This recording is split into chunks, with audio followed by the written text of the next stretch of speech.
Hi guys, good to see you again here. I'm going to show how to make a windmill and how it works. Before we make the windmill, let's remember something that's called the wheel and axle. The wheel and axle has two parts, a big wheel and and a small rod in the middle called the axle.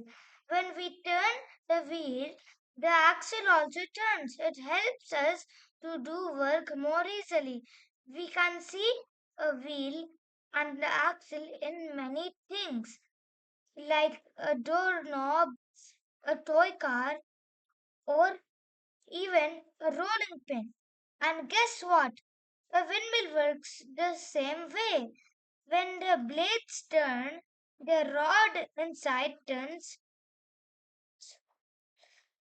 Now let's make our own paper windmill and see how it works.